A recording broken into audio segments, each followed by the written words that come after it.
Hai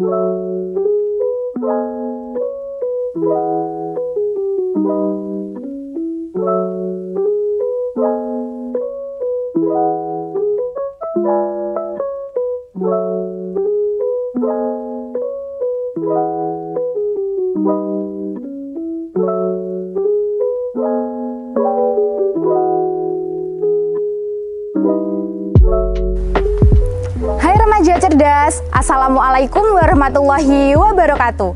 Kalian merasakan ngeri nggak sih? Di 3 video pembahasan sebelumnya tentang dampak perilaku seks beresiko, mulai dari KTD dan pernikahan dini, lalu PMS dan HIV atau AIDS.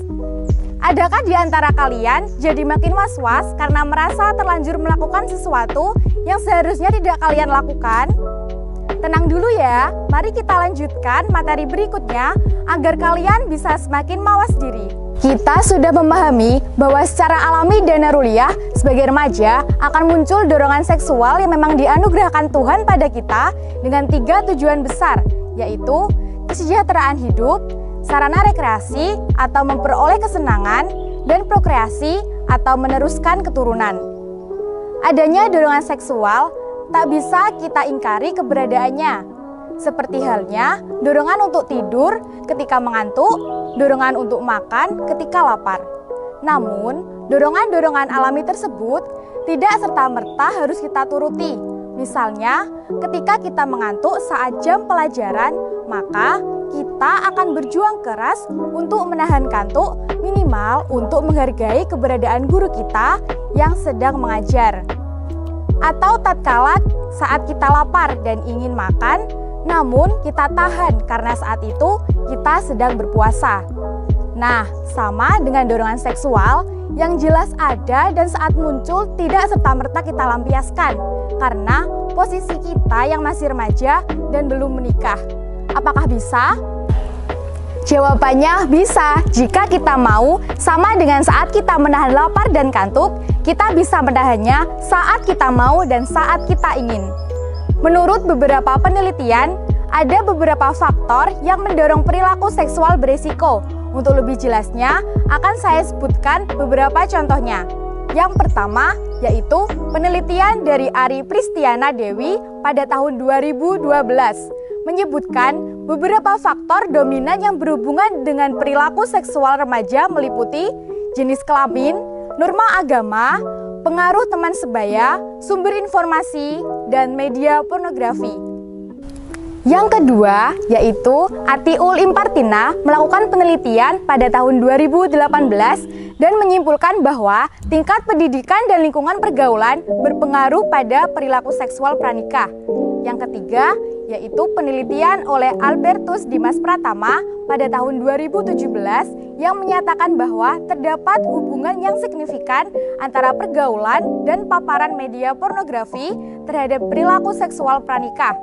Yang keempat, yaitu Mahmudah dan kawan-kawan melakukan penelitian pada tahun 2016 dan ditemukan beberapa faktor yang berhubungan dengan perilaku seksual remaja, antara lain jenis kelamin, atau laki-laki lebih banyak melakukan perilaku seksual, usia pubertas, tingkat pengetahuan tentang kesehatan reproduksi, sumber informasi seksual, dan sikap terhadap perilaku seksual atau lebih permisif.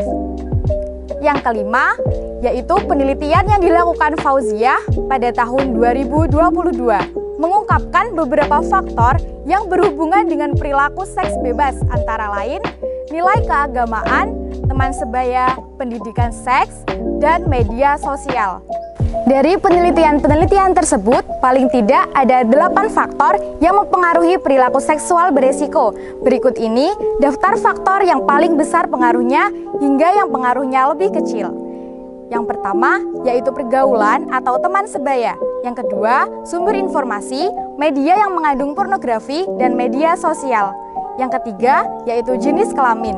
Dan laki-laki cenderung lebih mudah melakukannya dikarenakan norma yang mengikat laki-laki lebih longgar daripada perempuan. Yang keempat, yaitu norma agama yang kurang tertanam. Selanjutnya, yaitu pendidikan seks atau pengetahuan tentang kesehatan reproduksi. Yang keenam, tingkat pendidikan. Dimaksudkan, tingkat pendidikan lebih rendah akan lebih mudah melakukan perilaku seksual. Yang ketujuh, yaitu usia pubertas mempengaruhi kemungkinan seseorang untuk melakukan perilaku seksual beresiko.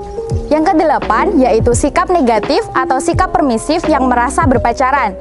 Melakukan kontak fisik, bahkan melakukan hubungan seksual layaknya suami istri dianggap hal yang lumrah. Dari beberapa faktor tersebut, yang menduduki posisi tertinggi adalah pergaulan atau teman sebaya. Maka, memang tidak bisa dipungkiri bahwa perilaku seksual berisiko yang dilakukan oleh remaja banyak dipengaruhi oleh pergaulan. Bayangkan, ketika kita memiliki teman yang menjalin hubungan romantis, bahkan sudah mengarah ke hubungan fisik dan saling bercerita, maka kemungkinan besar remaja yang belum pernah melakukannya akan merasa penasaran dan ingin juga melakukannya. Apalagi jika ditambah dengan olok-olokan dari teman. Halah, cupu banget, cuman aja belum pernah. Cuman mah gak apa-apa, kan gak bikin kita hamil. Iya sih, memang ciuman tidak bikin kita hamil dan memungkinkan sangat kecil untuk tertular penyakit menular seksual. Tapi nyatanya semua hubungan seks pranikah diawali dengan kontak fisik yang awalnya dianggap tidak beresiko. Ya, awalnya pasti pegang-pegang dulu, cium-cium dulu. Seiring berjalannya waktu, kedekatan yang semakin erat, sikap terbuka dan permisif pada kontak-kontak fisik itulah yang akhirnya menggiring pada hubungan badan layaknya suami istri. Sikap permisif di sini dimaksudkan yaitu membolehkan diri kita dan atau mewajarkan orang-orang di sekitar kita untuk melakukan perilaku-perilaku yang menjurus pada kontak fisik yang bisa bermuara pada hubungan seksual. Belum lagi, kalau kita memutuskan berpacaran karena ikut-ikutan tren dan ternyata kita punya pacar yang toksik, menuntut adanya hubungan fisik seperti kissing, necking, petting, dan seterusnya. Dan kalau kita tidak mau, akan muncul ancaman putus atau bahkan ada yang sampai terlanjur menyimpan foto pap atau video dari hasil screen record tentang aib si cewek dan dipakai sebagai alat untuk mengancam.